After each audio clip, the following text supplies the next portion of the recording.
Ramasser un déchet pendant le footing ou la promenade, une manière simple de faire un geste pour la planète sans déroger aux règles sanitaires. L'initiative est née d'un constat alarmant.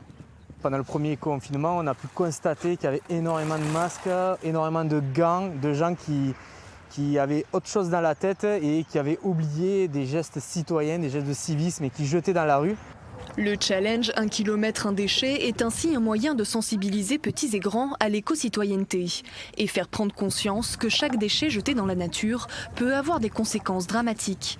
Dans ce déversoir de pluie où l'eau terminera sa course dans la mer, mégots, plastique et polystyrène s'accumulent de façon alarmante. Parfois ça navigue plusieurs années et on arrive à les retrouver en fragments.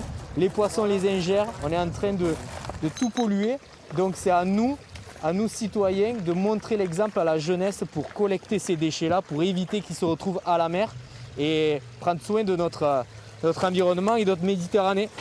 C'est bon ? Une fois votre acte citoyen accompli, il vous suffit de partager une photo sur les réseaux sociaux pour relayer l'initiative. Depuis son lancement le 4 novembre, le challenge compte déjà des centaines de participants aux 4 coins de la France.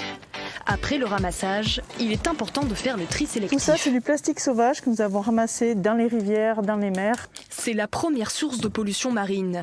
Ici, le plastique est nettoyé, broyé, puis envoyé à Marseille où une entreprise le transforme en objet du quotidien. On a une deuxième vie pour ce plastique sauvage et c'est très important. Donc, le geste éco-citoyen, on ramasse et on peut recycler derrière. Et c'est pour ça qu'on a fait notre challenge un déchet, 1 km. L'association se déplace aussi dans des écoles pour sensibiliser les éco-citoyens de demain.